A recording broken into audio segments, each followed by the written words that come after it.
The cold fluorescent lights of the Johnson County Animal Shelter buzzed overhead, casting harsh shadows across the linoleum floor. Rebecca Thornton had seen thousands of dogs come through these doors in her 25 years as director. But something about this one was different. The German Shepherd lay motionless in the corner of his kennel, eyes fixed on some distant point no human could see. "We're calling him Shadow," she told the Sullivan family. "Found him half dead after he saved a child from oncoming traffic. Never seen a dog so broken, yet still fighting." 8-year-old Emma stepped forward tentatively, her small hand clutching a worn photo. "That's not his name," she whispered. The dog's ears twitched, slowly, painfully. He raised his head. Then it happened. As recognition dawned in those amber eyes, tears, actual tears, began to stream down the shepherd's face. "Maverick," Emma breathed. The staff fell silent, witnessing something impossible yet undeniable, a lost dog weeping at the sight of the little girl he'd given everything to protect. Leave a like and share your thoughts in the comments along with the city you're watching. From now, let's continue with the story. The Sullivan family hadn't always lived in the shadow of tragedy. Their 5-acre farm in rural Idaho had once been a haven of happiness, with its weathered white farmhouse, faded red barn, and the clear creek that meandered through the back pasture. It was the kind of place where fireflies danced on summer evenings and where the closest neighbor was just near enough for comfort but far enough for privacy.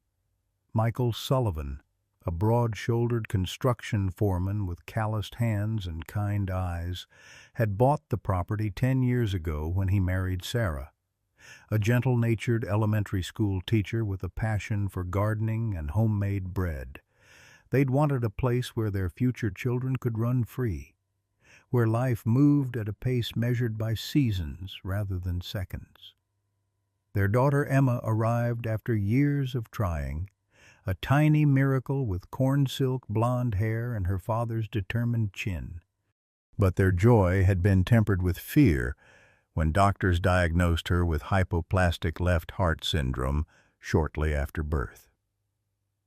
The left side of Emma's heart was underdeveloped, requiring multiple surgeries and constant monitoring. Still, despite her fragile health, Emma possessed a fierce spirit that defied her physical limitations. Maverick had come into their lives when Emma was 4. The German Shepherd, then 2 years old, had been retired early from a search and rescue unit after sustaining injuries in a building collapse.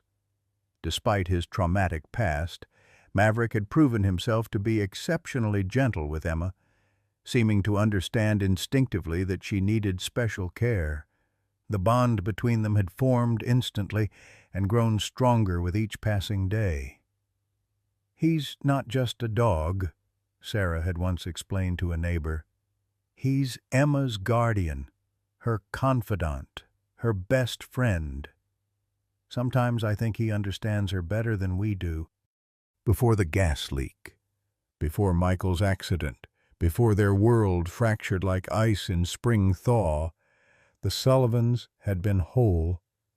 The photograph that Emma now carried everywhere, the one she'd brought to the shelter, showed the 4 of them on the porch steps, Michael standing tall and proud, Sarah leaning against him with quiet contentment, Emma sitting on the bottom step with her arms wrapped around Maverick's neck, and the dog himself, alert and protective, his amber eyes fixed on the camera as if daring the world to threaten his family.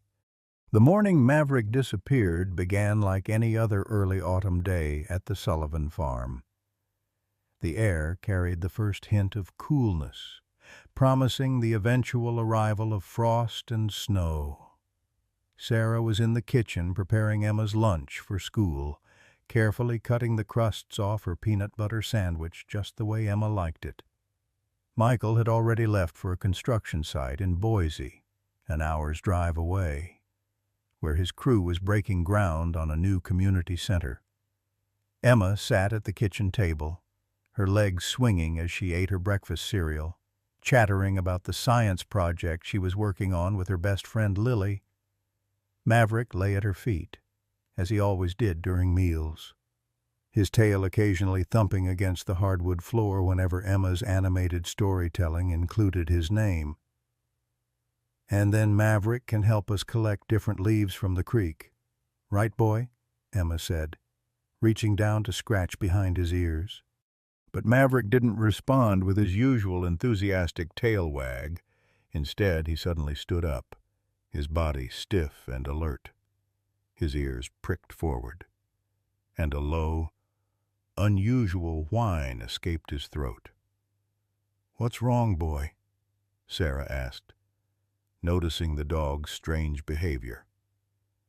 Maverick began pacing between the kitchen and the basement door, pausing to look back at them with an urgency they'd never seen before.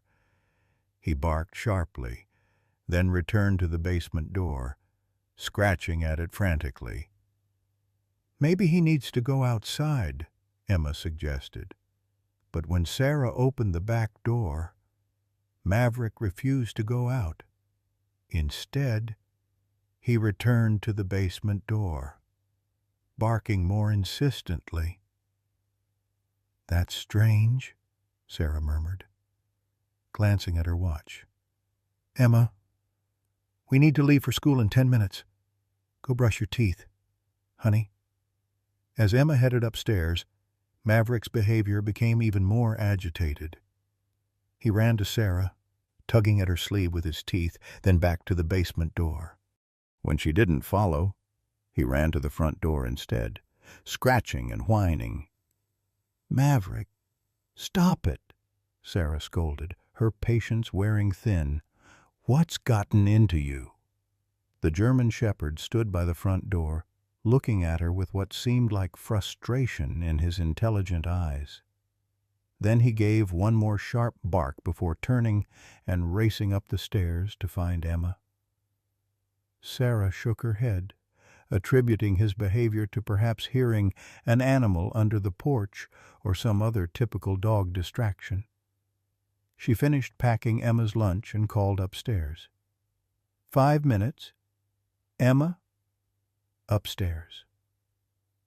Emma was surprised when Maverick burst into the bathroom while she was brushing her teeth. He pawed at her pajama pants, whining urgently. "What's wrong?" "Maverick," she asked through a mouthful of toothpaste. The dog circled anxiously, then ran to her bedroom window that overlooked the front yard. He placed his front paws on the windowsill and barked at something outside. "Mom says we have to leave soon," Emma told him, rinsing her mouth.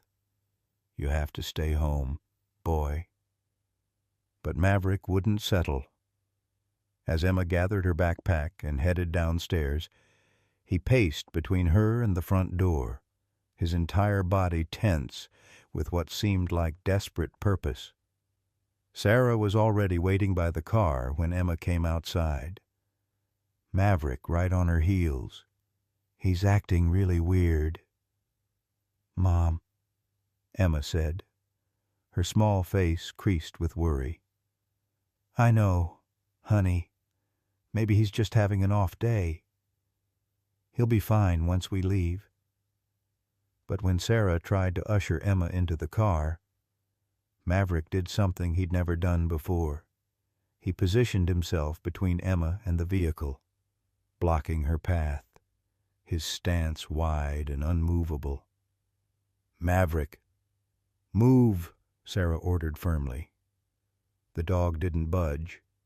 Instead, he looked toward the house and gave 3 sharp, deliberate barks. Sarah's irritation was giving way to concern. Maverick was a superbly trained dog. This level of disobedience was completely out of character. "Emma, wait here," she said. deciding to check the house one more time. As soon as Sarah took a step toward the house, Maverick's demeanor changed. He moved aside, allowing her path to the front door, his tail wagging with what seemed like relief. Sarah entered the house again, Maverick close behind her. The dog immediately led her toward the basement door, standing before it and looking back at her expectantly. "You want me to check the basement?" she asked, reaching for the doorknob. The moment she opened the door, she smelled it, the faint but unmistakable odor of natural gas. Sarah's heart lurched in her chest. "Emma!" she called, rushing back outside. "Call 911. Tell them we have a gas leak." The next few hours passed in a blur of emergency vehicles, utility company trucks, and neighbors gathering on the road to watch the commotion. The gas company technician confirmed what Maverick had somehow known. A crack in the aging gas line feeding into their water heater was leaking dangerous levels of natural gas into the basement. The technician looked grave as he explained that the house had been just one spark away from a potential explosion. "Your dog saved your lives," he told Sarah, watching as Maverick sat vigilantly beside Emma on the grass. "Most humans can't detect gas at the levels he must have smelled it. If you'd left the house and come back later—" He didn't need to finish the sentence.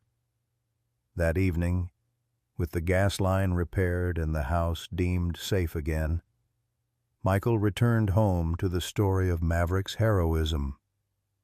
He knelt beside the German shepherd, scratching his favorite spot just behind his right ear. "Good boy, Maverick," he said, his voice thick with emotion. "The best boy." None of them could have known that this moment of gratitude would be the last peaceful one they would share as a complete family. None of them could have anticipated the storm that would roll in unexpectedly that night, bringing with it winds strong enough to topple the old oak tree behind their barn.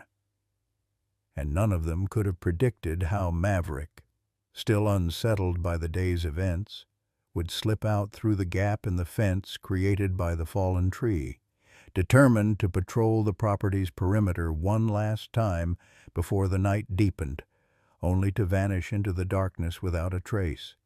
14 months later, the Sullivan farmhouse stood as a hollow reminder of what once was. The white paint had begun to peel in places, and the garden Sarah had once tended with loving care now grew wild and untamed. The porch swing where Emma and Maverick had spent countless hours together creaked in the wind, a mournful sound that seemed to echo the family's grief. Michael Sullivan wheeled himself to the kitchen window, his wheelchair leaving familiar tracks in the worn linoleum. His beard, now streaked with premature gray, had grown thick and untrimmed since the accident. The physical therapy appointments that were supposed to help him regain some mobility in his legs had been abandoned months ago. Around the same time, the search parties for Maverick had dwindled to just family, then just Michael, and finally, no one at all. "Any change?" Sarah asked, entering the kitchen with a basket of laundry balanced against her hip. The dark circles under her eyes had become a permanent feature, etched deeper with each passing month. Michael shook his head, his gaze fixed on the rain-streaked window. "Doc Monroe called. Emma's numbers are down again." Sarah set the basket on the kitchen table and closed her eyes briefly, as if gathering strength. "I'll call the hospital in the morning, see if we can move up her appointment." The silence that followed was heavy with unspoken fears. Emma's condition had deteriorated steadily since Maverick's disappearance. Her heart, already compromised from birth, seemed to struggle more with each passing month, as if grief were a physical weight upon it.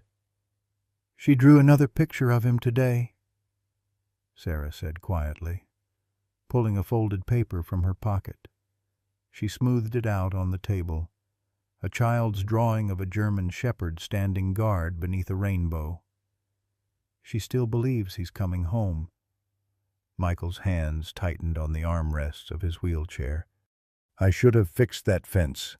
Should have checked the property after the storm." His voice was rough with self-recrimination. "If I hadn't been so damn careless." "Don't," Sarah interrupted. "Please, Michael. Not today." The accident had happened 3 weeks after Maverick disappeared. Desperate to find Emma's beloved companion, Michael had been searching a treacherous ravine at the edge of their property when the ground had given way beneath him. The fall had shattered his spine, leaving him paralyzed from the waist down.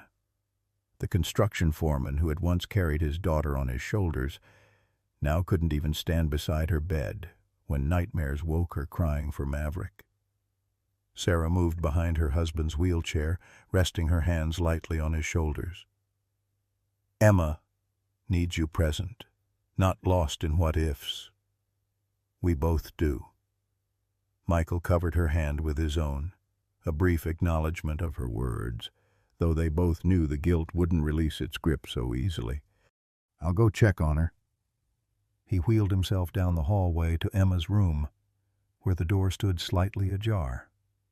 Inside, Emma lay curled on her bed, her back to the door. At 8 years old, she seemed smaller than she should be, her growth stunted by her heart condition and perpetual sadness.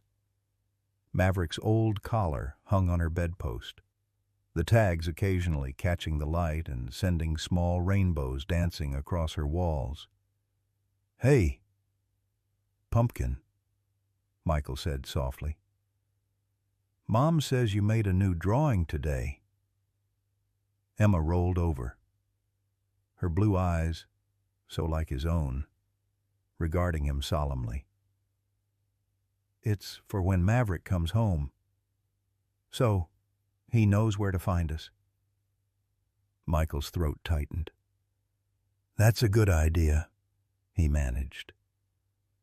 "Lily's dad says Maverick probably got eaten by wolves," Emma said matter-of-factly, though her chin trembled slightly.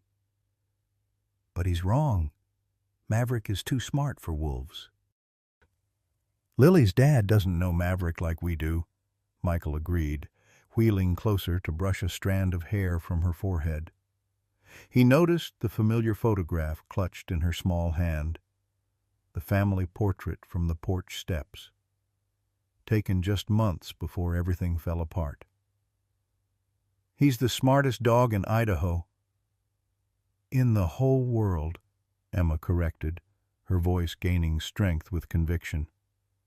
"And he's still looking out for us. I can feel it." Michael's smile didn't reach his eyes. "Time for your medicine, kiddo." As he helped Emma take her evening medication, Michael's gaze drifted to the window. Outside, the rain had intensified, drumming against the glass like impatient fingers. Somewhere out there, if Maverick was still alive, his dog was enduring the same storm. The thought pierced him with fresh guilt. Later that night, after Emma had fallen asleep and Sarah had retreated to grade papers in the living room, Michael sat alone in his study.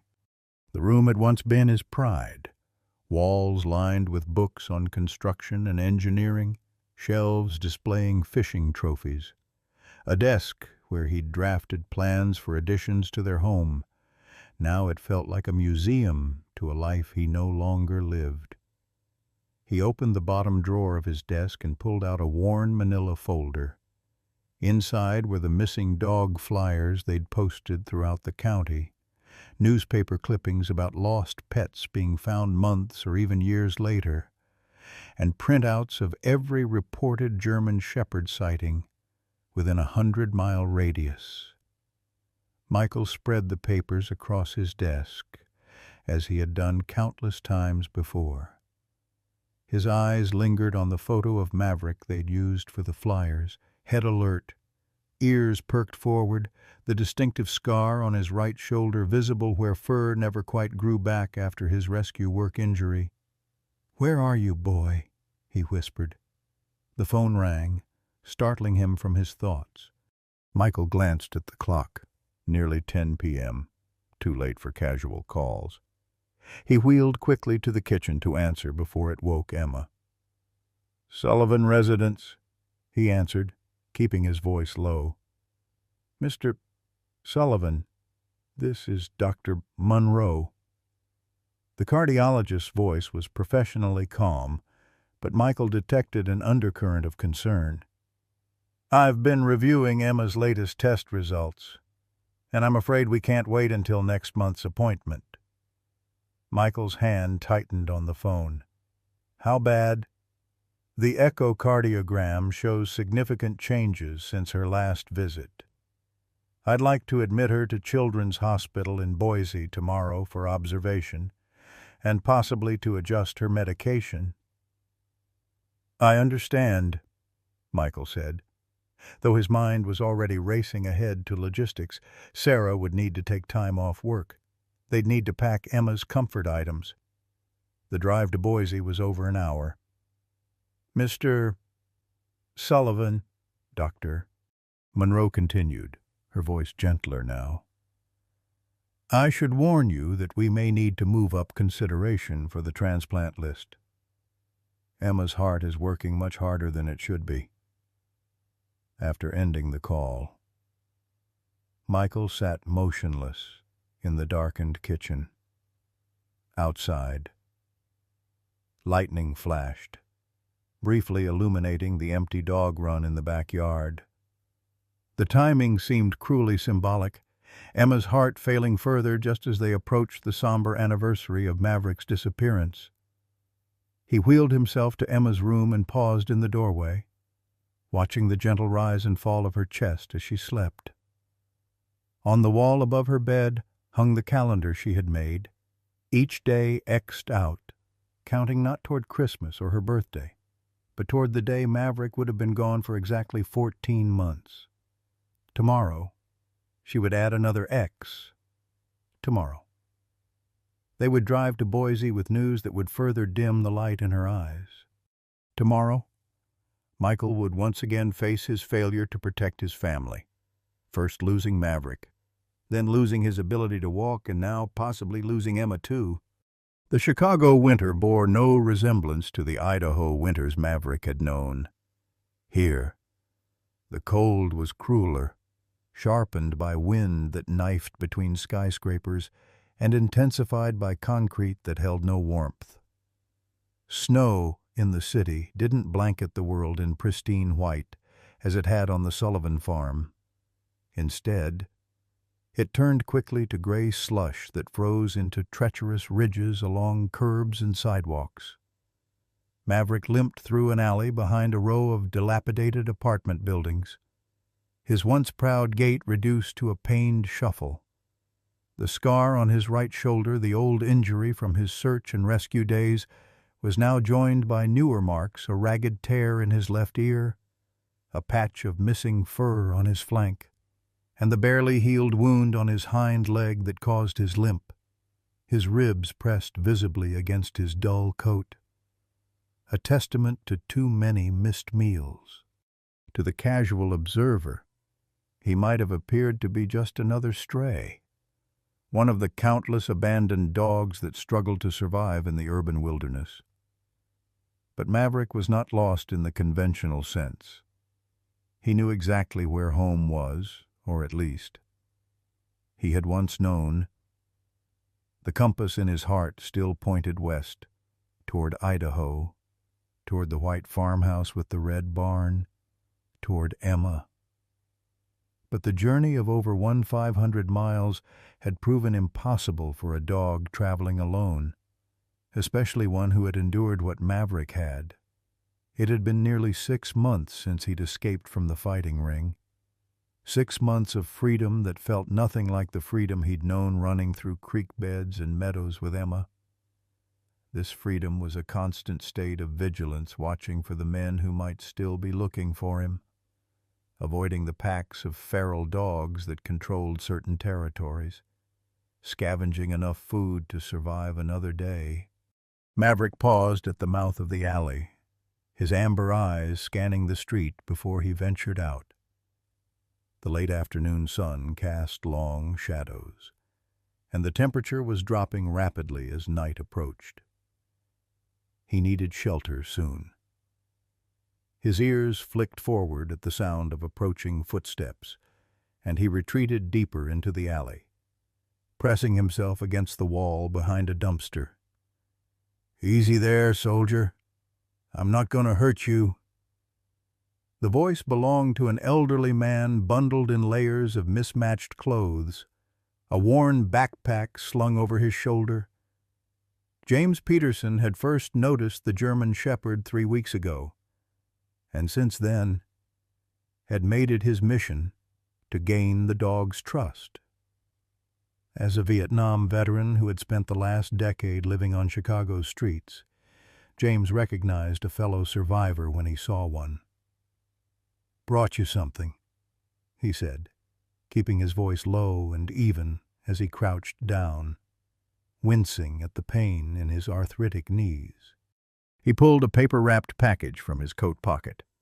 "Roast beef today. Lady at the diner knows I've been feeding you." Maverick watched warily from his position. Experience had taught him that humans in this city were unpredictable. Some offered food with one hand while reaching to grab him with the other. But this man had been different. He never tried to approach too closely, never made sudden movements, and the food he offered had always been safe. James unwrapped the meat and placed it on a piece of the paper, then slid it toward Maverick before backing away several feet. "There you go. Dinner is served." Hunger overcame caution, and Maverick emerged to quickly devour the offering. As he ate, James settled onto an overturned crate, watching with sad eyes. "You weren't always a street dog, were you?" he murmured. "Someone trained you real good, military, maybe or police. You got that look about you."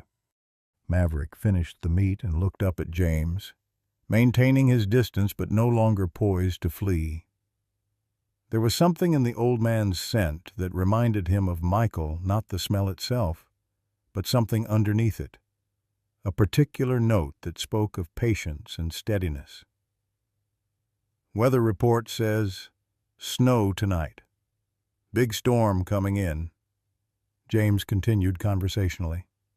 "Got a spot under the viaduct where I stay, dry enough, and I got extra blankets. You'd be welcome to join me." As if to emphasize his words, the first snowflakes began to fall, small crystalline specks that dissolved on contact with the ground. Maverick looked up at the darkening sky, then back at James. In the 14 months since he'd left the Sullivan farm, he had never willingly stayed near a human for longer than it took to accept food. But the approaching storm stirred memories of warm nights by the fireplace, of Emma reading aloud from her books while he dozed at her feet. "No pressure, boy," James said, standing with difficulty. "Offer stands if you want it."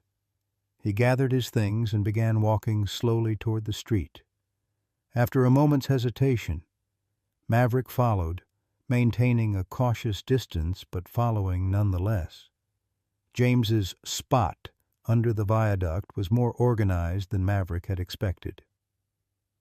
A shopping cart contained the old man's worldly possessions, while a carefully arranged collection of cardboard, tarps, and blankets formed a makeshift shelter against one concrete wall. Other homeless individuals had claimed similar spaces nearby, creating an informal community. "Home, sweet home," James said with a self-deprecating smile. "Not much," but it beats freezing to death. He arranged a blanket in a corner of his space, creating a bed for Maverick, then settled onto his own pallet. The German shepherd remained at the edge of the shelter, watching as other people returned to their spots for the night, nodding greetings to James or eyeing Maverick with curiosity. "That Peterson's new dog?" someone asked. "Looks mean," another commented. "Leave him be," James replied firmly. "He's had a rough time." As night deepened and the snow began falling more heavily, Maverick finally entered the shelter, circling 3 times before lying down on the offered blanket. He did not sleep, keeping his eyes fixed on the swirling snow beyond their shelter, but for the first time in months, he allowed himself to rest in the presence of a human, miles away, in a different part of Chicago. A man named Victor Ramirez paced the floor of his office above an abandoned warehouse. The space was lavishly furnished, incongruously luxurious compared to the decrepit building that housed it. On the wall hung photographs of fighting dogs, powerful, muscled animals with scarred faces and aggressive stances. "It's been 6 months," he snapped into his phone. "How hard is it to find one German shepherd?" The voice on the other end murmured excuses, which only increased Victor's irritation. "That dog cost me 50 grand in bets when he ran. I don't care what it takes, find him." He ended the call abruptly and turned to stare at a photograph separate from the others. This image showed a German shepherd Maverick being forced into a fighting pit. Unlike the other dogs in the photographs, there was no aggression in his stance, even cornered. Even after weeks of mistreatment designed to bring out savagery, the intelligence in his eyes remained uncorrupted. Victor had never seen a dog refuse to fight the way this one had. It had stood its ground, certainly defending itself when attacked, but it had not initiated violence, had not given in to the bloodlust that the crowds paid to see. It was as if the animal operated by a code that no amount of cruelty could break. The memory still infuriated him. He had lost face that night, lost money, and nearly lost control of his operation as rumors spread that he couldn't even manage his own dogs. When the shepherd had somehow escaped during the chaos following a police raid 2 weeks later, Victor had sworn to find him not for the animal's monetary value, but for revenge. The following morning, James awoke to find Maverick gone from the shelter. For a moment, he felt a pang of disappointment, though not surprise. Strays rarely stayed in one place long, but as he emerged from his blankets, he spotted the German shepherd sitting at the edge of the viaduct, alert and watchful as the city awakened under a fresh blanket of snow. "Morning, soldier," James called. "Thought you might have moved on." Maverick turned to look at him, and James could have sworn the dog almost seemed to smile before returning his gaze to the street. "Standing guard, huh?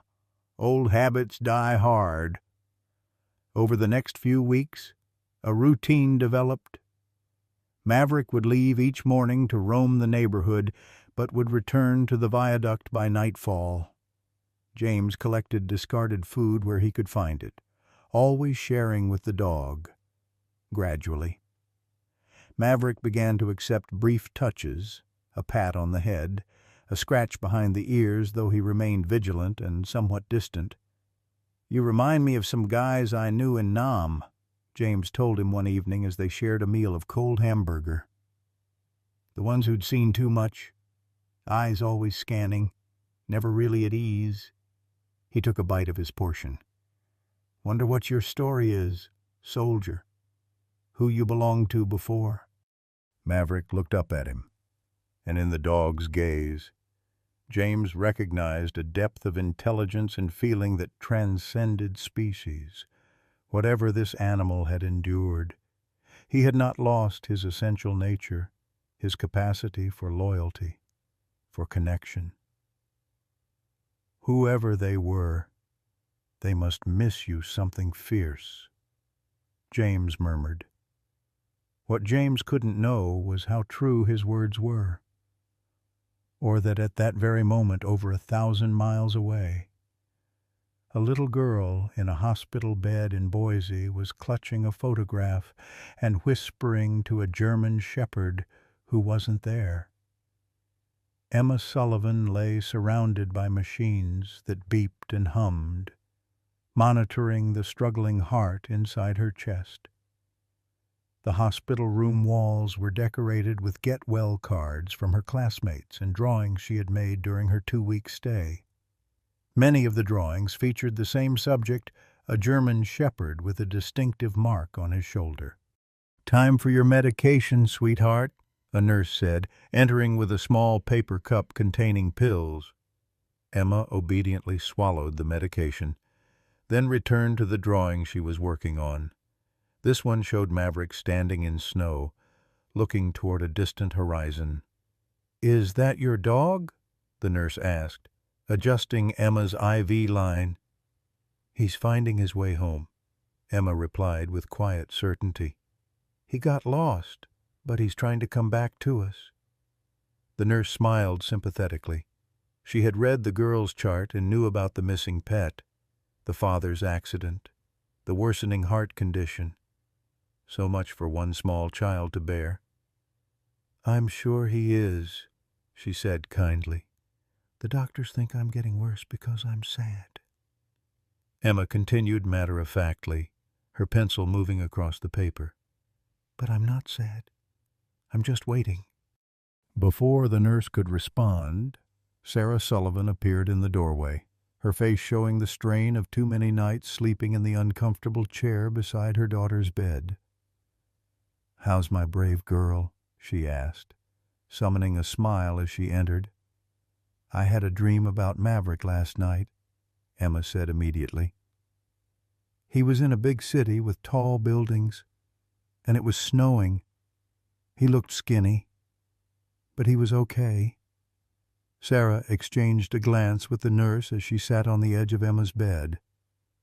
"That sounds like a nice dream."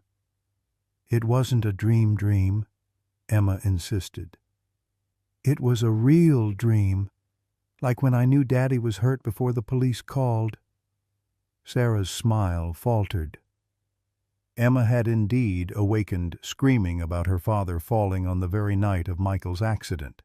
Hours before they'd received notification, the doctors had explained it as coincidence. Perhaps Emma processing her father's dangerous search activities in her sleep, but it had been unsettling nonetheless. "Well, I hope Maverick is staying warm, wherever he is," Sarah said, smoothing Emma's hair back from her forehead. "Daddy will be here soon. He's just talking to Dr. Monroe." Outside in the hallway, Michael Sullivan sat in his wheelchair across from Dr. Abigail Monroe, listening as she explained Emma's latest test results. "The medication isn't working as effectively as we'd hoped," the cardiologist said gently. "Her heart is enlarging, trying to compensate for the defective chambers. The strain is becoming too much." Michael stared at the floor, his hands gripping the armrests of his wheelchair. "What are our options?" "We've moved her to status 1B on the transplant list," Dr. Monroe replied. "That means she's considered urgently in need of a heart. All we can do now is wait and manage her symptoms as best we can. And if a heart doesn't become available in time—" The question hung in the air between them. Dr. Monroe had been Emma's cardiologist since birth. She didn't believe in false hope. But neither did she believe in robbing parents of what hope remained. "Emma is a fighter, Mr. Sullivan. I've seen children in worse condition rally and survive until a donor heart becomes available." Michael nodded, though they both knew what remained unspoken, that many children didn't survive the wait, that Emma's condition was deteriorating faster than expected, that the statistical odds were not in her favor. "There's something else," Dr. Monroe added hesitantly. "Emma has been refusing to participate in physical therapy. She's becoming withdrawn, except when talking about your missing dog. The pediatric psychologist is concerned about depression. She believes Maverick is still alive," Michael said, his voice rough with emotion. "Believes he's trying to come home. That kind of hope can be powerful," Dr. Monroe acknowledged, "but it can also prevent her from processing grief. The psychologist feels that Emma might benefit from a sense of closure." Michael's head snapped up, his eyes suddenly hard. "You're suggesting we tell our daughter her dog is dead when we don't know that for certain?" "I'm not suggesting anything specific, Mr. Sullivan. I'm only conveying the psychologist's concern that Emma's fixation might be interfering with her will to fight for herself. With all due respect, Doctor, you don't know my daughter. That dog is the reason she fights at all." The conversation was interrupted by a nurse hurrying toward them from Emma's room. "Dr. Monroe, Emma's oxygen levels are dropping," as the medical team rushed to respond to the new crisis. Neither Michael nor the doctors could have imagined that at that very moment, in a snowy Chicago alley, Maverick was facing a crisis of his own. The German Shepherd had been returning to the viaduct with a half-eaten sandwich he'd found when a van screeched to a halt beside him. The side door slid open, and two men jumped out, one wielding a catch-pole, the other a heavy net. "That's him," one shouted. "That's Ramirez's dog." Maverick dropped the sandwich and ran, his instincts screaming danger. But his old injury and the newer wound on his leg slowed him down. He darted between parked cars, trying to lose his pursuers in the maze of side streets, his heart pounding with the effort. Around a corner, through an open gate. Down another alley he ran until his lungs burned and his leg threatened to give out entirely. Finally, he found himself in a dead end, a chain-link fence blocking any further escape. He turned to face his pursuers, hackles raised, a low growl emanating from deep in his chest. The men approached cautiously, spreading out to block any path of escape. "Easy way or hard way, dog," one said, tightening his grip on the catch-pole. "Boss wants you back." Maverick knew what returning to the fighting ring would mean. Death, eventually, but first more cruelty, more attempts to break his spirit, to turn him into something he was not and would never be. In his mind flashed images of Emma, her gentle hands in his fur, her smile when he performed the tricks she had taught him, her small body curled against his on nights when her heart made her too tired to play. He would not go back. He would not become what these men wanted him to be. As the first man lunged forward with the catch-pole, Maverick gathered his remaining strength and leaped not at his attackers, but up and at the fence behind him. His powerful jaws clamped onto the top edge of the chain link, and with a desperate heave, he pulled himself up and over, landing heavily on the other side. Pain shot through his injured leg, but adrenaline pushed him forward as he heard the men cursing, trying to open the locked gate. He limped away as quickly as he could, turning randomly down streets and alleys until he was certain he had lost them. Night was falling, and the temperature with it, when Maverick finally collapsed in the doorway of an abandoned building. His leg throbbed, and he was exhausted beyond measure.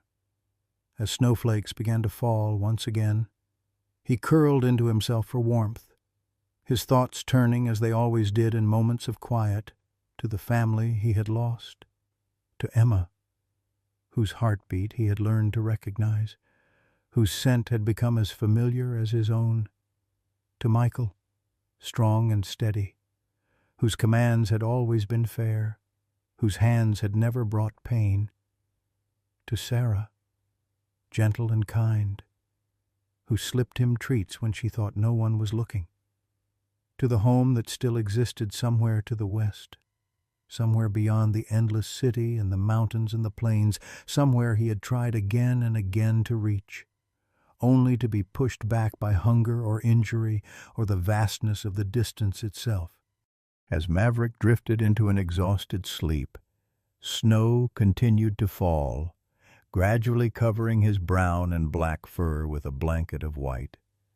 And somewhere far away, a little girl's monitors beeped a warning as her heart struggled to maintain its rhythm, as if somehow connected to the fading pulse of the loyal dog who had never stopped trying to find his way back to her. The morning dawned clear and brutally cold in Chicago, the kind of day where breath froze in clouds and exposed skin burned from the air itself. In the neighborhood known as Pilsen, the early commuters hurried with heads bent against the wind, eager to reach the warmth of bus stops and train stations. Few noticed the German shepherd limping along the edges of the sidewalk, occasionally pausing to search through overturned trash cans. Maverick had not returned to the viaduct after escaping Victor's men. Instinct told him it wasn't safe, that his scent trail might lead his pursuers to James, who had shown him nothing but kindness.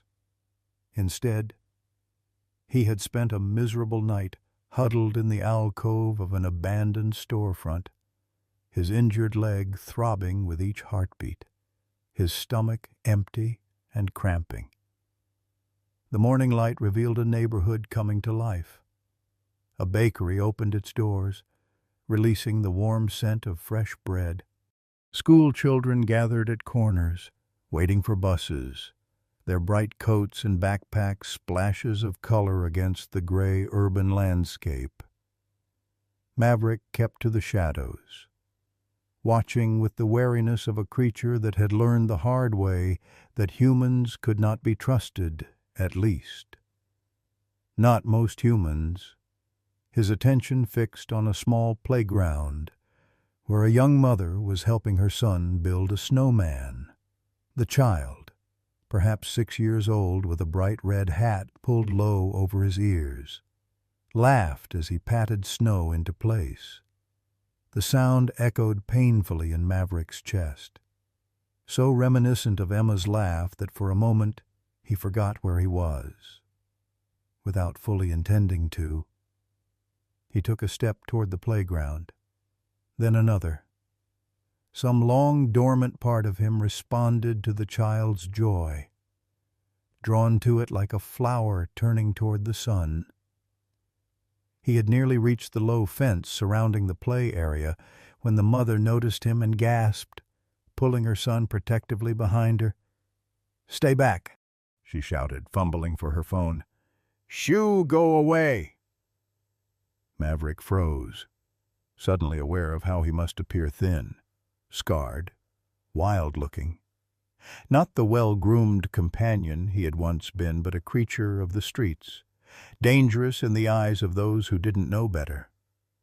He backed away slowly, ears flattened in submission. But the damage was done. "There's a stray dog here," the woman was saying into her phone, "at Throop Street Playground. It looks aggressive." "Yes, near the children." Maverick retreated further, slinking back into the alley from which he'd emerged. He hadn't meant to frighten anyone. The instinct to protect children was woven into the very fiber of his being first, from his training as a search and rescue dog, then deepened by his years with Emma. The thought that he was now perceived as a threat to what he had always sought to protect, was a wound deeper than any physical injury. He continued moving away from the playground, aware that his presence had caused alarm and that humans with the authority to capture or harm him might soon arrive. His pace was hampered by his injured leg, which had stiffened overnight in the cold. Each step sent jolts of pain up his spine, but survival instinct pushed him forward. At the corner of 18th Street, Maverick paused, his sensitive ears picking up a sound that made his head snap around, a high-pitched cry of fear followed by the screech of brakes. Without hesitation, he turned toward the noise, moving as quickly as his injured leg would allow. The scene that greeted him was one of impending disaster. The same boy from the playground had apparently chased a ball into the street. A delivery truck was skidding on the icy road, its driver frantically trying to stop as the child stood frozen in fear directly in its path. The mother was running from the playground, her face a mask of terror, but she was too far away to reach her son in time. There was no decision to be made, no calculation of risk or consequence. Maverick launched himself forward with every ounce of strength remaining in his battered body. The pain in his leg vanished beneath the surge of adrenaline as he raced toward the child.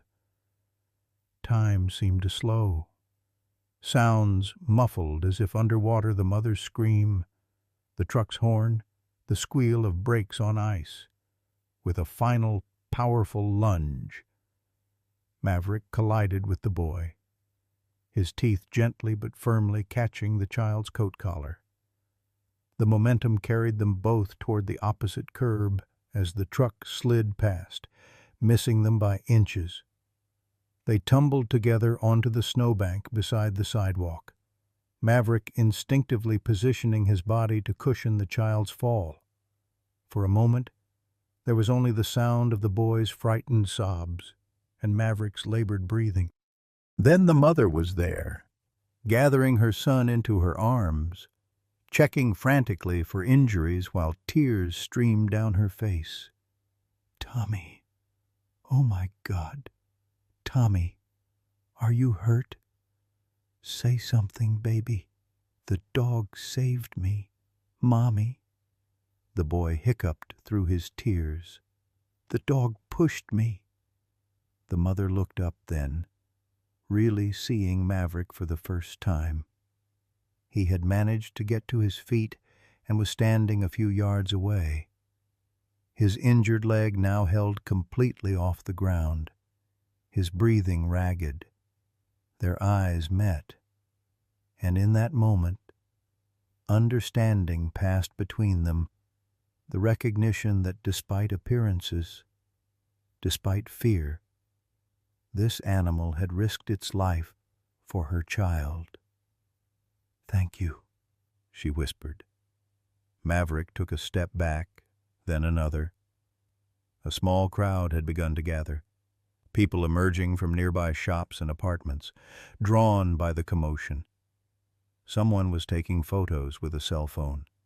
Someone else was approaching with an outstretched hand, speaking in the high, coaxing tones humans used when trying to appear friendly to animals. It was too much, too many people, too much attention. Maverick turned to retreat, but his injured leg buckled beneath him. The fall sent a wave of agony through his body, and he couldn't suppress a yelp of pain. He tried to rise again, but found he couldn't put any weight on the leg at all. The crowd was closing in, voices overlapping in a confusing cacophony. "Don't get too close. It might be rabid. Did you see what it did? It saved that kid. Somebody call animal control. Poor thing's hurt bad." Maverick's vision began to blur at the edges, exhaustion and pain overwhelming his senses. He was vaguely aware of the mother from the playground pushing through the crowd, saying something to the others, gesturing toward him with one hand while keeping her son close with the other. But the details were fading as darkness crept in from the corners of his consciousness. His last clear thought before the blackness took him was of Emma, not as he had last seen her, but as she had been on summer days at the farm, running through the meadow with wildflowers in her hair, calling his name with laughter in her voice. The story of the heroic stray dog spread quickly through Chicago's media outlets. By evening, local news channels were running the cell phone footage captured by bystanders, the German Shepherd racing into traffic, the near miss with the delivery truck, the dog collapsing afterward. Social media amplified the story further, with the hashtag #ChicagoHeroDog trending across platforms. The dog literally threw itself at my son to get him out of the way. Melissa Baker, the boy's mother, told reporters. I was terrified when I first saw it in the playground. I thought it was dangerous, but it saved Tommy's life. I've never seen anything like it. Tommy Baker, recovered from his ordeal and enjoying his moment of fame, added his own perspective. He was a good dog. He didn't bite me. He just grabbed my coat. I hope he gets better. The German Shepherd had been transported to Chicago Animal Care and Control, where veterinarians worked to stabilize his condition. The official report listed multiple injuries: a severely fractured hind leg requiring surgical repair, malnourishment, various older wounds consistent with dogfighting, and exposure to the elements. This is one of the most remarkable cases I've seen in my 20 years of veterinary practice. Dr. Lisa Chen told the Evening News. This dog has clearly suffered significant trauma and neglect, yet it risked its life without hesitation to save a child. It speaks to the extraordinary capacity for loyalty and selflessness that these animals possess. The story might have remained a heartwarming local news item if not for Rebecca Thornton. The director of the Johnson County Animal Shelter in Idaho was scrolling through her social media feed during her lunch break when the video appeared on her screen. She nearly dropped her sandwich as she recognized the distinctive markings on the dog's shoulder, a scar in the shape of a crescent moon, with fur that grew in white around its edges. Rebecca had been in animal rescue long enough to know that many German Shepherds looked similar to the untrained eye. The chances that this stray in Chicago was the same dog a grieving family in Idaho had been searching for seemed astronomically small. And yet, she replayed the video, freezing the frame when the dog's face was clearly visible. Those amber eyes held an intelligence she had seen before, in working dogs trained for search and rescue or police work. The white patch on the chest formed an irregular star shape, and that scar, it was too distinctive to be coincidence. Rebecca picked up her phone and dialed the Chicago shelter's number. After navigating through several transfers, she finally reached Dr. Chen. "This may sound crazy," Rebecca began, "but that German Shepherd that saved the boy today, I think I might know who he belongs to." Meanwhile, at the Chicago Animal Control Facility, Maverick lay sedated in a kennel following emergency surgery on his leg. The procedure had been successful, but his overall condition remained guarded.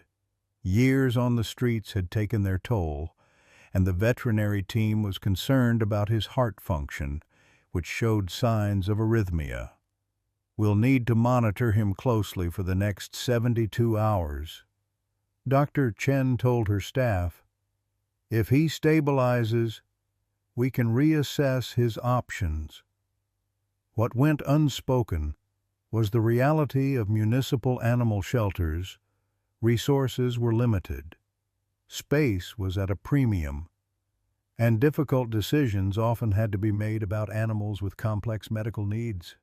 Despite his newfound celebrity, The German Shepherd would eventually face the same evaluation as any other stray. Was he healthy enough for adoption?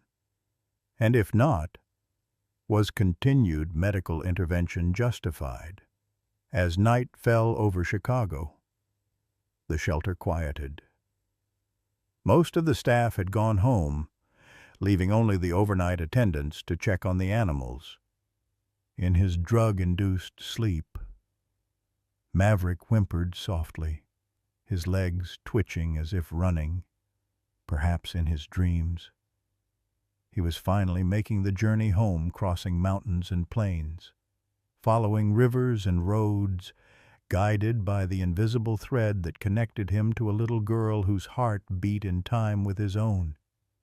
And in Boise, in a hospital room decorated with drawings of a German shepherd, Emma Sullivan suddenly sat upright in her bed, her eyes wide and clear for the first time in days. "Mom," she said, turning to Sarah, who had been dozing in the chair beside her. "I saw Maverick again, in my dream. He was hurt, but he saved somebody. People were taking pictures." Sarah, accustomed to her daughter's unwavering belief in her dog's continued existence, simply stroked Emma's hair. "That's nice, sweetheart. Try to get some rest now." "No, Mom, you don't understand," Emma insisted, her voice stronger than it had been in weeks. "It was on TV. People were talking about him. We need to tell Dad to look on the internet. Emma, please, promise me, Mom. Promise you'll tell Dad to look for Maverick on the internet, a hero dog, in Chicago." Sarah sighed, willing to promise anything that would help her daughter rest. "I promise, honey. Now please lie down. Your heart needs you to be calm." Emma obediently reclined against her pillows, but her eyes remained bright with certainty. "He's still trying to come home to us. Mom, I told you he wouldn't give up." The children's ward at St. Luke's Medical Center in Boise maintained a careful balance between clinical efficiency and comforting warmth. Colorful murals adorned the walls, child-sized furniture filled the playroom, and nurses wore scrubs decorated with cartoon characters. Yet beneath the cheerful veneer lay the sobering reality of critically ill children fighting battles their young minds could barely comprehend. In room 217, Emma Sullivan had taken a turn for the worse. The morning after her vivid dream about Maverick, her oxygen levels had plummeted, and an echocardiogram revealed alarming changes in her heart function. Dr. Monroe had ordered her moved to the cardiac intensive care unit, where machines now performed much of the work her failing heart could no longer manage. Michael sat beside her bed, his wheelchair positioned so he could hold her small hand in his. Emma slept fitfully, her face partially obscured by the oxygen mask, her skin bearing the pallid, translucent quality that had become heart-wrenchingly familiar to her parents. Sarah had gone to the cafeteria, less for food than for a moment away from the beeping monitors and the sight of her daughter fading before her eyes. "I should have listened to her," Michael whispered, though no one was there to hear his confession. About the dog, about Chicago. Emma had been insistent the previous night, according to Sarah. She had described her dream with such conviction. Maverick in Chicago, injured but alive, being hailed as a hero after saving a child. Michael had dismissed it as the product of a desperate imagination, a child's refusal to accept loss. Even when Sarah had dutifully passed along Emma's request that he search the internet for news of a hero dog, he had merely nodded, unwilling to indulge what he saw as a harmful fantasy. Now, watching his daughter struggle for breath, Michael was consumed by a regret that went beyond his failure to check a simple news story. He regretted every time he had prioritized practicality over hope, every time he had tried to guide Emma toward what he considered a healthier acceptance of loss rather than supporting her unwavering faith. What harm would it have done to spend 5 minutes searching online, just to show Emma he took her seriously? With a sudden resolve, Michael pulled his phone from his pocket. The hospital's Wi-Fi was notoriously unreliable, but he managed to connect and open a search engine. He typed "Hero Dog Chicago" and waited as the results loaded. The top result made his heart stutter. "Stray German Shepherd saves child from oncoming truck in Chicago." Below it, another headline, "Mystery Hero Dog Fighting for Life After Rescue." And another, "Hatch Chicago Hero Dog Video Goes Viral." With trembling fingers, Michael tapped the first link. The article loaded, accompanied by a photograph that made his breath catch in his throat. The image was blurry, captured from cell phone footage, but clear enough to show a German Shepherd with a distinctive white patch on its chest and a scar on its right shoulder. "Oh my God," Michael whispered. He scrolled frantically through the article, absorbing details in fragments. The dog had pushed a 6-year-old boy out of the path of a delivery truck, suffered a severely fractured leg. Currently at Chicago Animal Care and Control. Condition listed as guarded. No identification tags or microchip found. Michael's mind raced. Could it possibly be Maverick?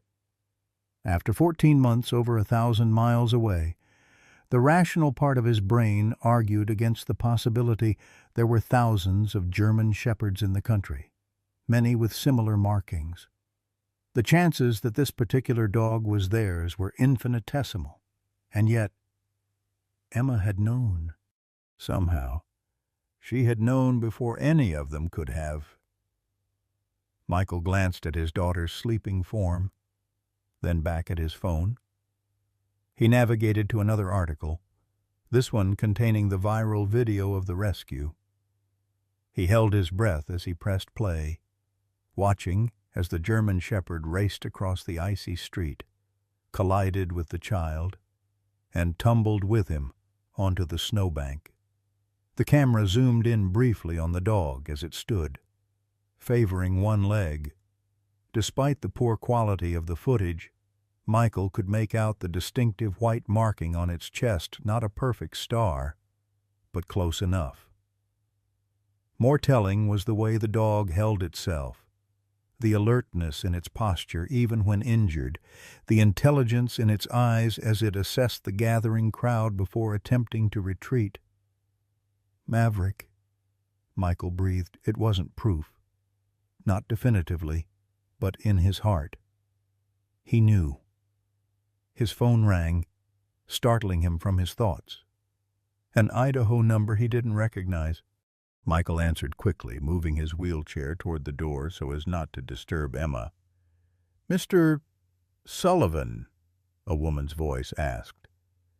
"This is Rebecca Thornton from the Johnson County Animal Shelter. I've been trying to reach you." Michael's grip tightened on his phone. "Yes. Mr. Sullivan, I know this might sound incredible, but I believe your dog Maverick may have been found in Chicago." In the corridor outside Emma's room, Michael listened with growing astonishment as Rebecca explained how she had recognized Maverick from the viral video, how she had contacted the Chicago shelter, and how they were now trying to verify the dog's identity. "They're severely understaffed and overwhelmed with media attention," Rebecca continued. "But I spoke with Dr. Chen, their veterinarian. The dog's injuries are serious.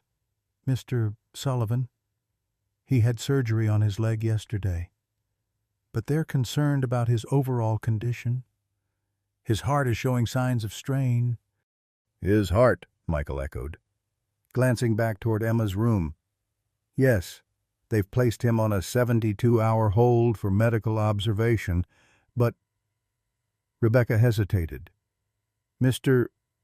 Sullivan, I need to be straightforward with you. Municipal shelters have limited resources.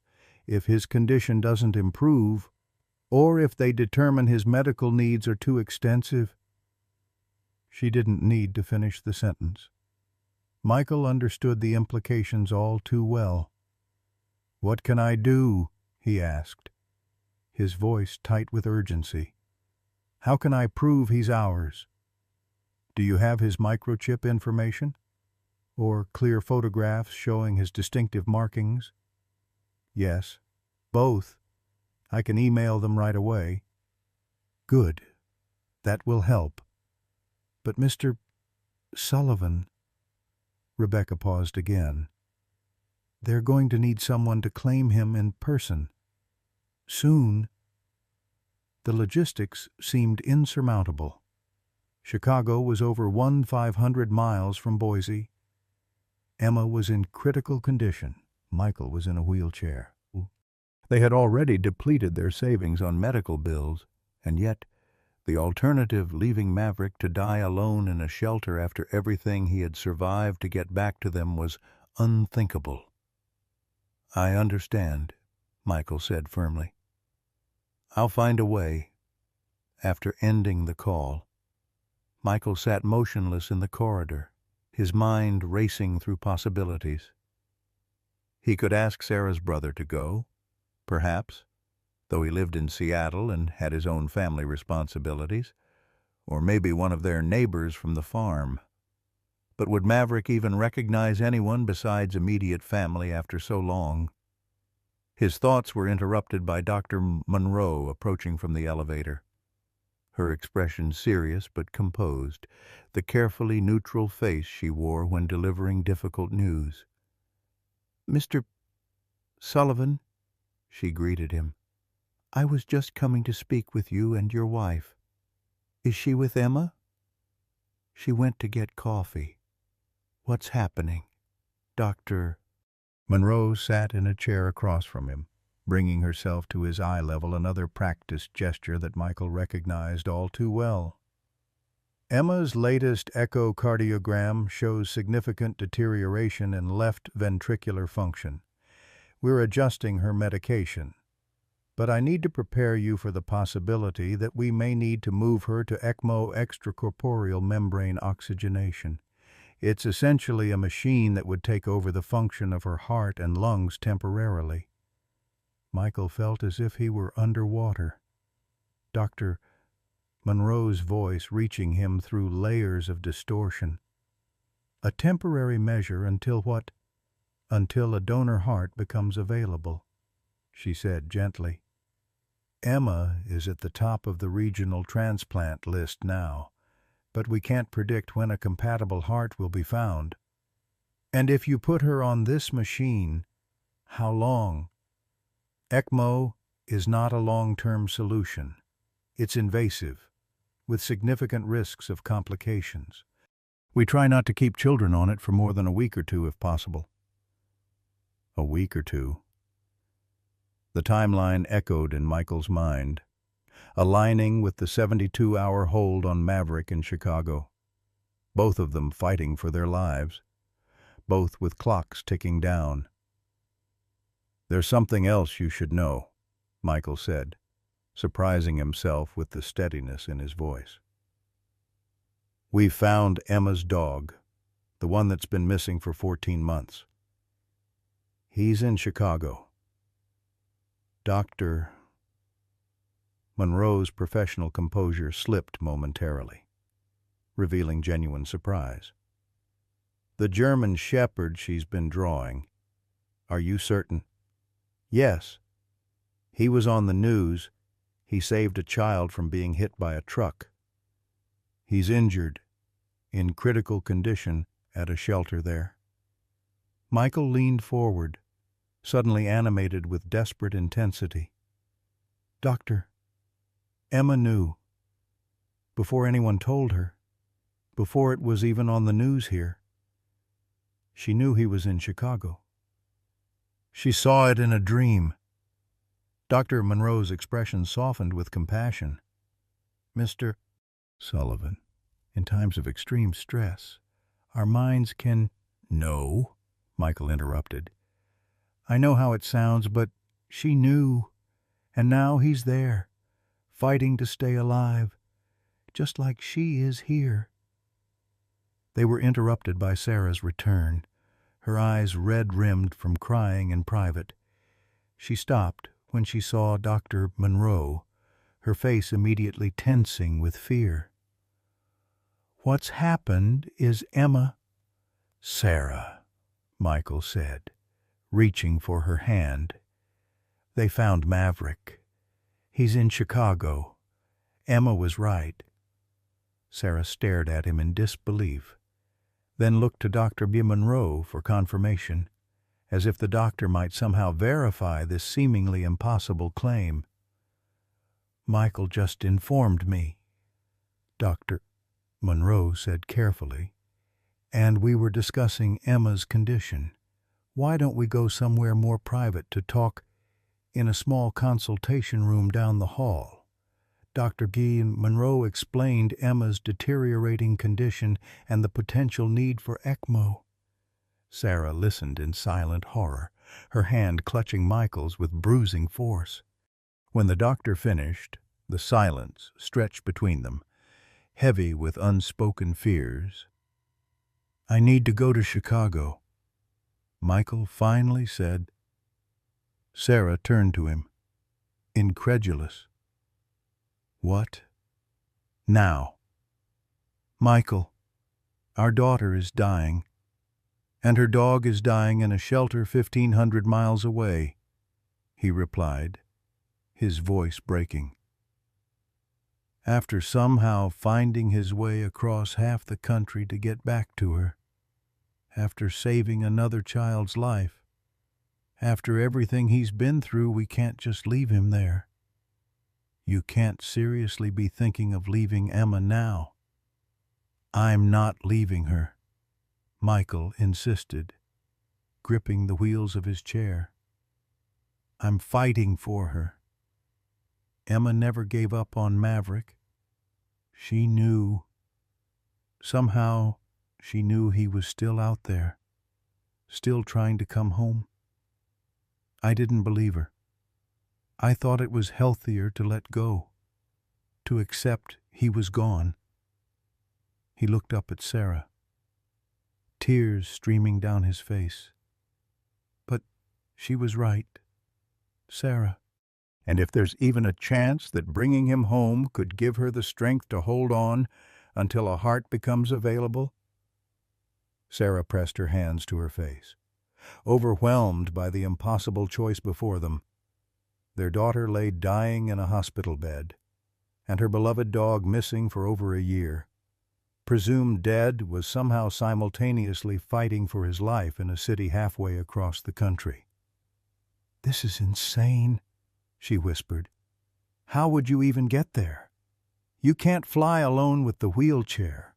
We can't afford a caregiver to go with you.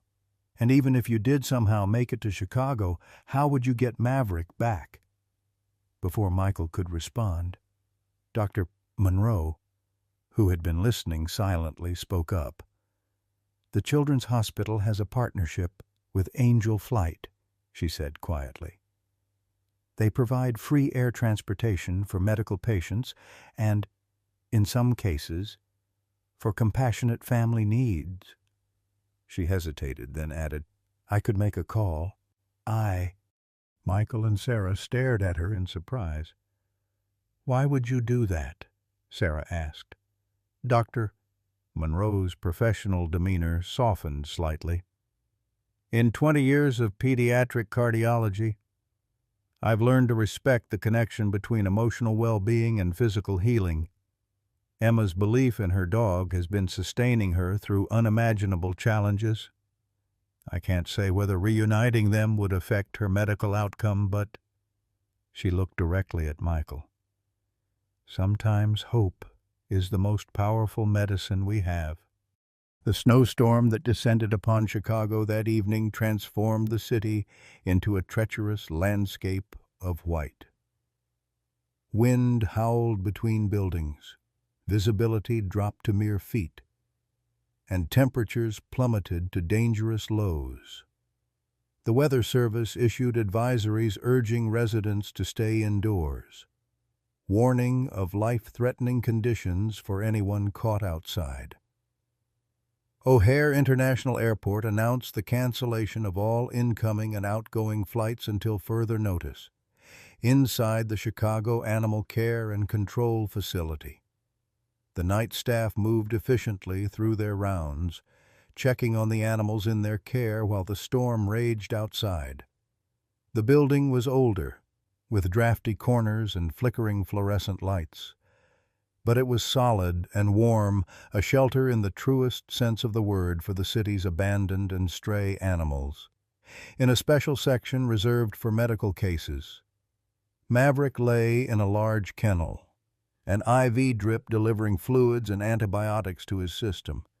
The surgery on his leg had been successful, but infection had set in, causing a dangerous fever. His breathing was shallow and rapid, his once alert eyes now dull with pain and fatigue. Dr.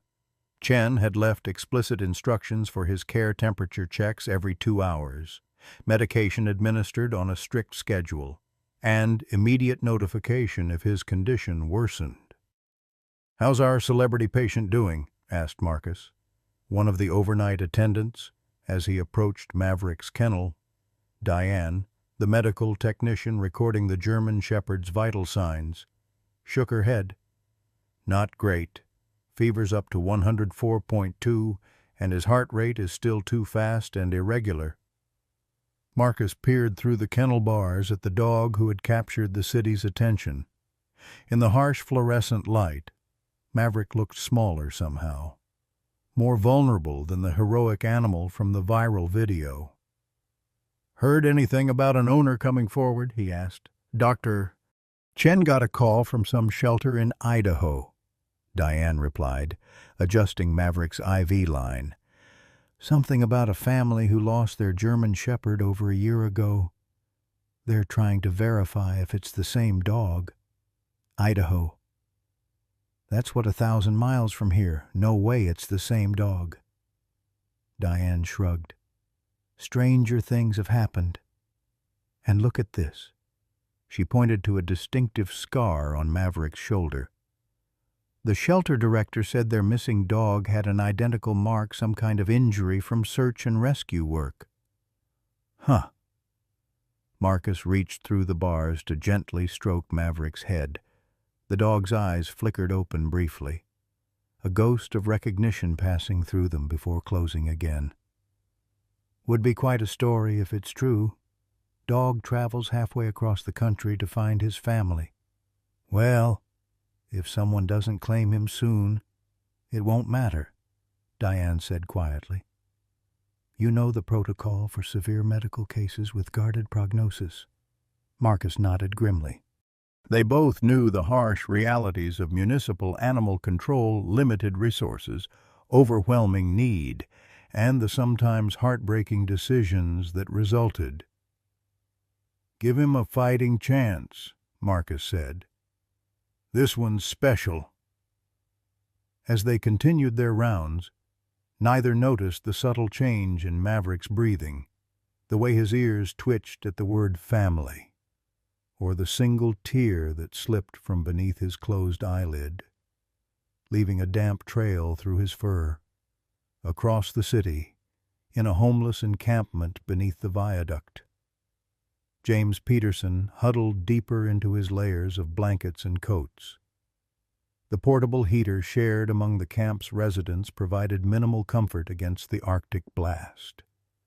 His thoughts kept returning to the German Shepherd who had briefly shared his makeshift home before disappearing 3 days ago. "You see the news. Peterson, called Manny, an older man from the next makeshift shelter. "Your dog's famous." James looked up, confused. "What are you talking about? That shepherd that was staying with you? It's all over the news, saved some kid from getting flattened by a truck." Manny tossed a crumpled newspaper toward James. "They got him at the pound now." James smoothed out the newspaper with stiff fingers. There on the front page was a blurry image of a German shepherd, unmistakably the same dog he'd been feeding and sheltering. The headline read, "Mystery Hero Dog Saves Child, Fights for Life." James read the article quickly, his heart sinking when he reached the part about the dog's critical condition and the 72-hour hold at animal control. He knew what that meant. If no owner came forward, if the dog's medical needs were deemed too extensive, he made a sudden decision, pushing himself to his feet despite the protest of his arthritic joints. "I gotta go there," he announced. "Gotta tell them what I know about that dog." "Me? You crazy? Old man?" Manny gestured toward the raging storm outside their shelter. "You'll freeze to death before you make it 6 blocks. "Don't matter," James said, gathering his few possessions. "That dog saved my life, too. In a way, gave me something to care about besides myself. I owe him." Despite Manny's continued protests, James set out into the blizzard, his destination the animal control facility some 30 blocks away. The journey that would normally take him a couple of hours on foot now became an epic struggle against nature itself. The wind cut through his layers like knives, snow accumulated on his beard and eyebrows, and each step required tremendous effort through the growing drifts. Several times he nearly turned back, his body screaming for relief from the punishing cold, but each time the image of the shepherd's intelligent eyes would come to him, and he would press on, one painful step after another. It took James nearly 4 hours to reach the animal control building. By the time he staggered through the front doors, his extremities were numb, his lips blue with cold, and his entire body shaking uncontrollably. "Good Lord!" exclaimed the night receptionist, rushing from behind her desk. "Someone call 911. This man has hypothermia." No, James stammered through chattering teeth. "Need to tell about the dog, the hero dog." Marcus appeared from the kennel area, quickly assessing the situation. "Sir, you need medical attention. We're calling an ambulance." Listen first," James insisted, allowing himself to be led to a chair near a heating vent. "The German shepherd. I know him. Been taking care of him." Marcus and the receptionist exchanged glances. "You're his owner?" Marcus asked cautiously. James shook his head. "No. Found him about a month ago. Been feeding him, giving him shelter." As warmth slowly returned to his body, his speech became clearer. "But he was trying to go somewhere, always looking west. Tried to leave the city 3 times that I saw." "West," Marcus repeated. His interest piqued. "Yeah. First time, I found him at the highway entrance, just staring west. Brought him back 'cause it wasn't safe. Second time, caught him by the train yard. Third time, he'd made it all the way to the truck stop on I-90. James looked up at them, his weathered face earnest beneath the melting snow in his beard. He wasn't just some stray. He was trying to get somewhere west. Marcus thought of the call from Idaho, of the family who had lost their dog 14 months ago. "Idaho is west," he murmured. "What?" "Nothing, sir. We appreciate this information, but you really need medical attention. The ambulance is on its way." James reluctantly agreed to go to the hospital, but before leaving, he had one request. "Can I see him? Just for a minute. Want him to know he's not alone." Marcus hesitated, then nodded. "Follow me." He led James to Maverick's kennel. The German shepherd was awake now, his fever giving his eyes a glassy sheen. When he saw James, his tail thumped weakly against the kennel floor, the first sign of recognition or joy he had shown since arriving at the facility. James knelt by the kennel, despite the protest of his joints. "Hey there, soldier," he said softly, reaching through the bars to stroke Maverick's head. "Heard you've been a hero. Not surprised one bit." His voice cracked slightly. "You hang in there. You hear me? I think your family's coming for you. Your real family." Maverick's eyes seemed to brighten at these words, his gaze intent on James, as if understanding every word. "He responded to you," Marcus said, surprised. "That's the most alert he's been since surgery." "He's a special dog," James replied, rising slowly to his feet. "Smartest I ever met. And he's fighting to get back to someone. Make sure you give him that chance." After James was taken away by paramedics, Marcus returned to Maverick's kennel, studying the dog with new eyes. "Idaho, huh?" he said quietly.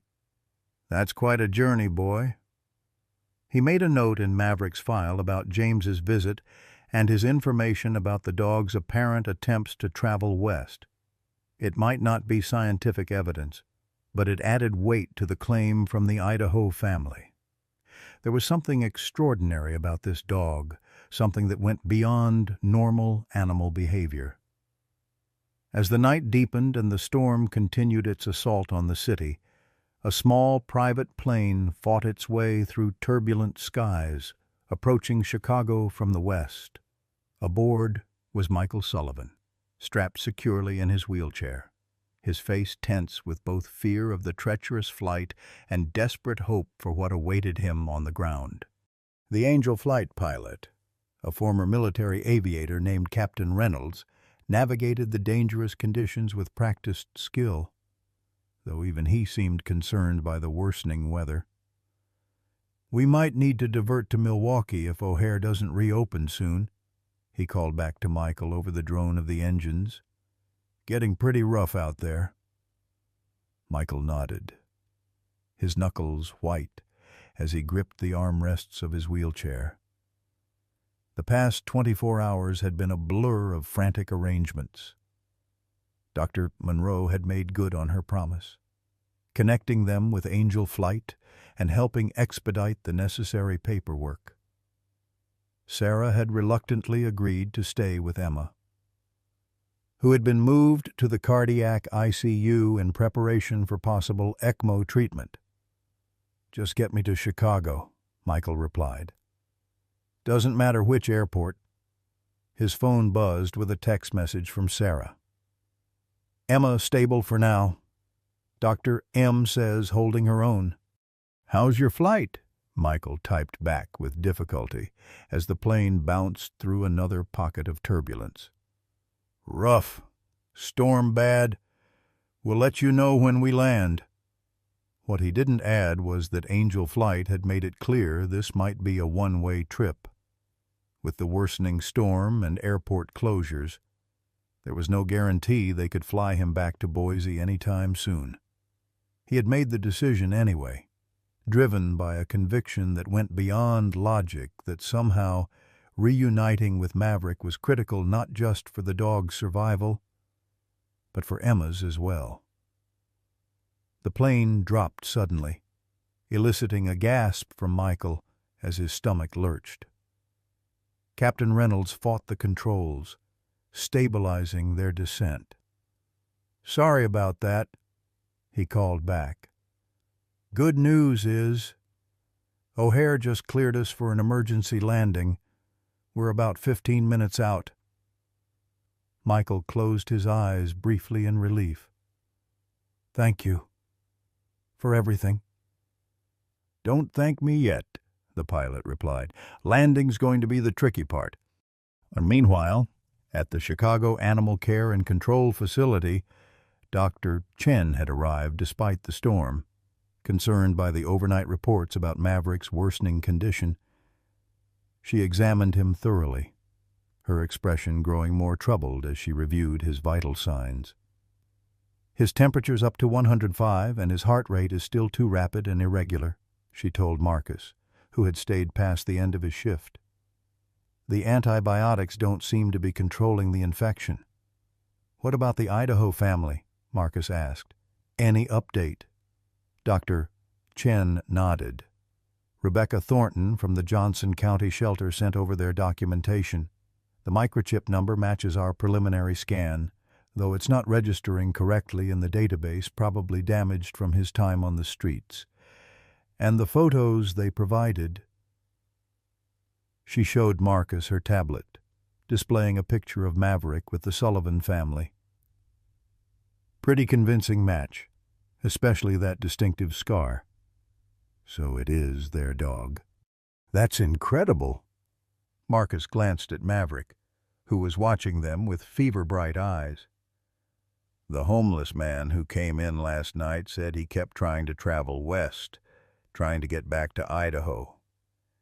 Seems that way." Dr. Chen checked her watch. "The father is supposedly flying in today, despite the storm.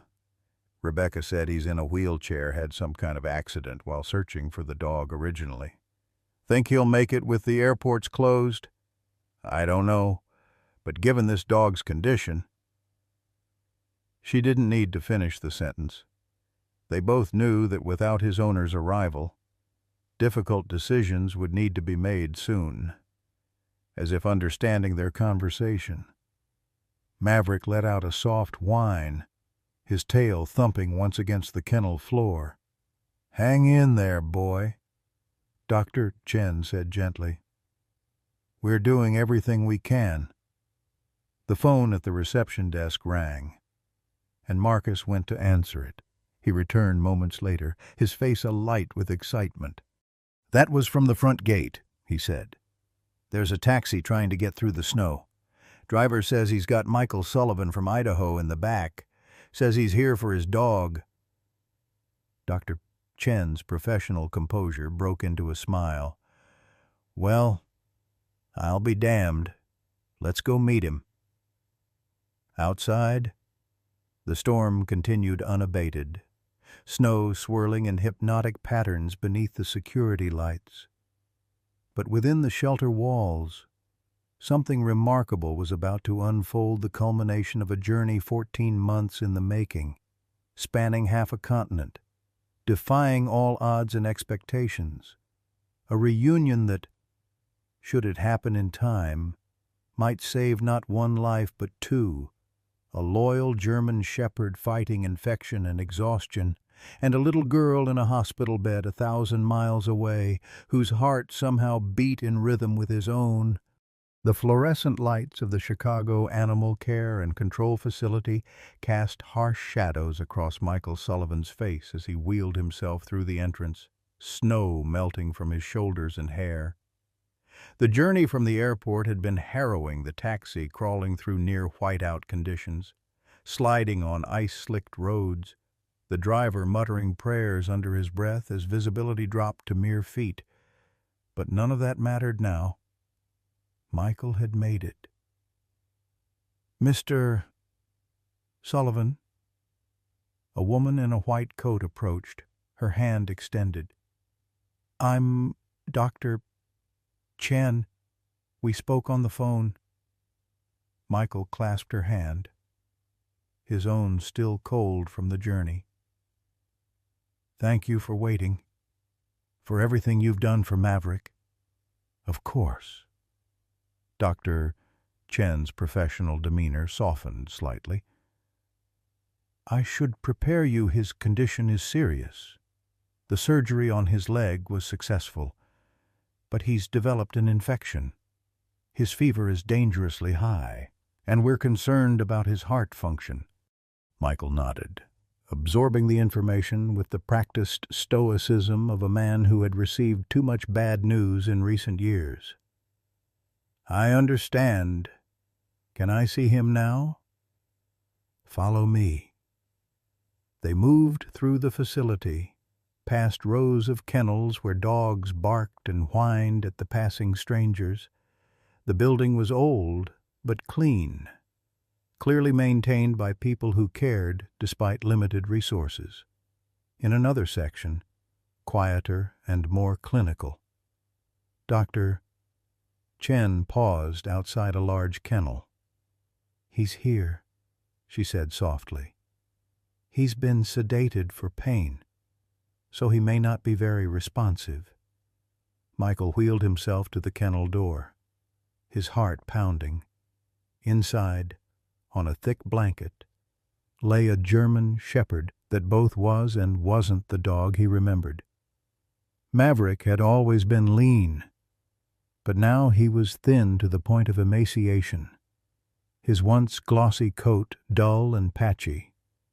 An IV line ran into his foreleg, and his surgical site was heavily bandaged. But the white star-shaped patch on his chest, the distinctive scar on his right shoulder, those were unmistakable. "Maverick," Michael whispered, his voice cracking. "Oh, buddy, what happened to you?" The dog's eyes remained closed, his breathing shallow and rapid. Dr. Chen knelt beside Michael's wheelchair, checking the IV line. "His fever's still very high. We're doing everything we can. But can I go in with him?" Michael interrupted. Dr. Chen hesitated. "It's not standard protocol. Please, I've come 1,500 miles. If he's—" Michael couldn't bring himself to say the word dying. "If he doesn't have much time, I need to be with him." Something in Michael's face must have conveyed the depth of his plea, because Dr. Chen nodded. "I'll have someone bring you a chair. The floor in there isn't comfortable for sitting." "Thank you." While they waited for the chair, Michael reached through the kennel bars, gently stroking Maverick's head. The dog's ear twitched at his touch, but he didn't wake. "We found a man who had been caring for him," Dr. Chen said, "a homeless veteran. He risked his life in the blizzard to come tell us about Maverick. Said the dog kept trying to travel west, to leave the city. 3 separate attempts." Michael's throat tightened. "He was trying to come home." "It appears so. The distance he must have traveled, the obstacles he must have faced. It's remarkable. Mr. Sullivan, I've been a veterinarian for 15 years, and I've never seen anything quite like it." An attendant arrived with a folding chair, and Dr. Chen opened the kennel door, helping Michael transfer from his wheelchair. Once settled beside Maverick, Michael placed his hand on the dog's side, feeling the too rapid rise and fall of his breathing. "I'll give you some privacy," Dr. Chen said. "Press the call button if you need anything, or if there's any change." Alone with Maverick, Michael finally allowed the tears he'd been holding back to fall. "I'm so sorry, buddy," he whispered, I'm sorry we didn't find you sooner. I'm sorry I didn't believe Emma when she said you were still out there." Maverick's only response was the slight twitch of his paw, perhaps a dream of running through fields that now existed only in memory. Michael continued talking, his voice low and gentle. "Emma's sick. Maverick, her heart. It's failing. She needs a new one, but she never stopped believing in you. She knew, somehow, that you were still alive, still trying to come home." He stroked the dog's head, careful to avoid the areas where patches of fur were missing. "She's the one who told us to look for you in Chicago, had a dream about you, said you were a hero, that people were taking pictures." At the mention of Emma's name, Maverick's ear twitched again, more deliberately this time. Encouraged, Michael kept talking. "She draws pictures of you every day, keeps your collar by her bed, tells everyone who'll listen about her brave dog who saved her from the fire when she was little, who always protected her." His voice broke. "She needs you, buddy. And I think maybe you need her too." The minutes stretched into an hour as Michael continued his one-sided conversation, reminiscing about lazy summer days on the farm, about Emma teaching Maverick tricks, about the time the dog had stubbornly followed the school bus all the way to town because he thought Emma was in danger. Outside, the storm gradually began to subside, the howling wind softening to occasional gusts, the heavy snowfall thinning to gentle flakes. Inside the kennel, Michael's phone buzzed with a text from Sarah. "How is he? Did you find him?" Michael took a photo of Maverick and sent it with the message, "It's him. He's very sick. Staying with him now." Sarah's response came quickly. "Emma just went on ECMO. Doctors say her heart can't sustain her anymore. She's asking for both of you. I'm scared." The words hit Michael like a physical blow. ECMO, the last resort. The mechanical heart and lung that would keep Emma alive until a donor organ became available or until... He couldn't finish the thought.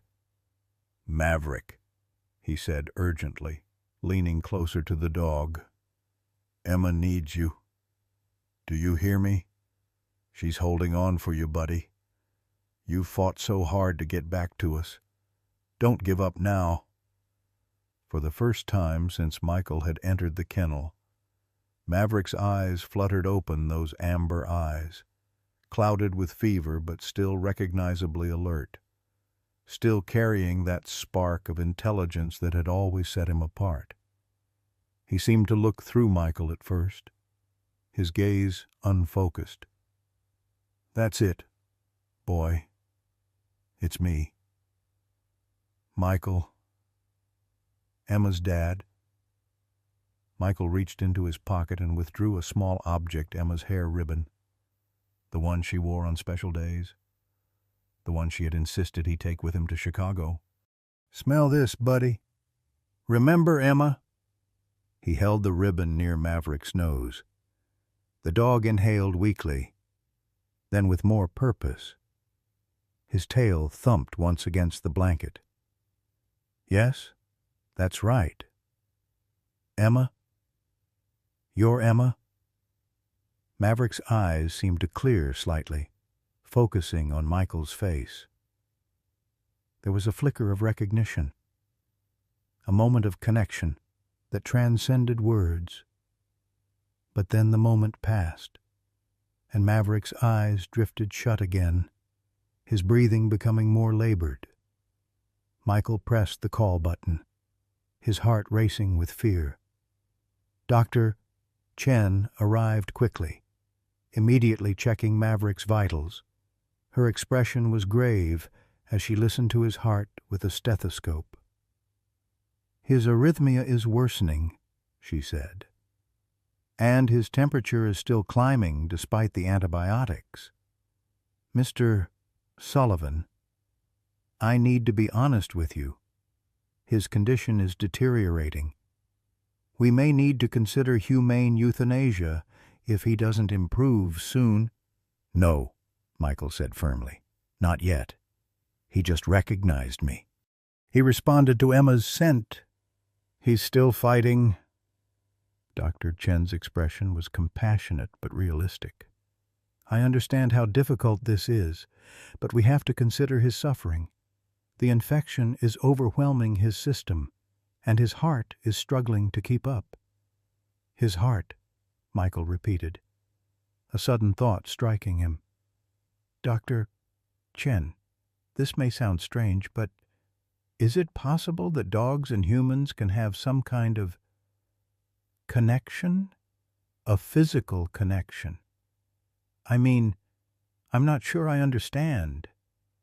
"My daughter Emma. Maverick's owner, she has a congenital heart defect. She just went on ECMO because her heart can't sustain her anymore." Michael leaned forward, intense. "And now you're telling me Maverick's heart is failing too, at the same time, 1,000 miles apart." Dr. Chen's scientific training warred visibly with her years of witnessing the profound bonds between animals and their people. "There's no medical explanation for such a connection," she said carefully. "But I've certainly seen cases where animals seem to know things they shouldn't be able to know when their owners are ill, when they're coming home, even when they're in danger miles away." She hesitated. "Some cultures believe in soul connections between people and animals. In veterinary medicine, we see enough unexplainable behaviors that most of us keep an open mind." Michael nodded, not entirely sure what he was asking or what answer he had expected. He only knew that somehow the struggles of this dog and his daughter seemed cosmically intertwined in ways that defied logical explanation. "What can we do for him?" he asked simply. "We'll continue the antibiotics, try to bring down his fever, monitor his heart. Beyond that," Dr. Chen shook her head. "Sometimes what animals need most is simply to know they're not alone, that they're loved." After she left, Michael settled back beside Maverick, placing one hand on the dog's side to feel his breathing, the other holding his phone with Sarah's messages about Emma, two hearts failing in tandem, separated by distance but connected by something deeper. "I don't know if you can hear me, buddy," Michael whispered. "But if you can, I need you to know something important. You did it. You found your way back to us. Against all odds, across impossible distances. You never gave up." His voice broke. "And now I need you to fight one more battle, not just for yourself, but for Emma. She's fighting too. Maverick. And somehow, I think you two are fighting together." As the night deepened outside, snow falling gently now in the aftermath of the storm, Michael began to sing softly the lullaby that Sarah had always sung to Emma, that Emma in turn had sung to Maverick on nights when thunderstorms frightened him, or when his old injuries from his search and rescue days pained him. "Hush now, don't you worry. The day is nearly done. The stars are out. The moon is bright, to watch over everyone." His voice, untrained but gentle, filled the small space of the kennel. And though Maverick gave no obvious sign of hearing, something in the rhythm of his breathing seemed to ease, to synchronize with the cadence of the familiar melody. Miles away, in a hospital room filled with the mechanical sounds of life support. Emma Sullivan lay surrounded by technology that breathed for her, that pumped blood through her failing heart. And though she couldn't speak through her intubation, her lips moved silently, forming the words to the same lullaby, as if somehow, across the vast distance, she could hear her father singing to her beloved dog. In the twilight of our lives, we recognize a truth that transcends words. Loyalty never wavers, even when tested by impossible odds. Maverick's journey home, across 1,500 miles of wilderness, through hunger and pain, never forgetting the little girl who loved him, reminds us of what matters most. When Michael sat beside his daughter's hospital bed, powerless against her failing heart, he found strength in the same unwavering hope that drove that faithful German shepherd across half a continent. How many of us have felt that same helplessness watching our loved ones suffer? How many have prayed for miracles when medicine offered little hope? In those darkest moments, sometimes faith is all we have, faith in love that refuses to surrender to distance or time, or even reason itself. Emma never stopped believing Maverick would come home, just as he never stopped trying to return, their hearts somehow beating in rhythm despite the miles between them.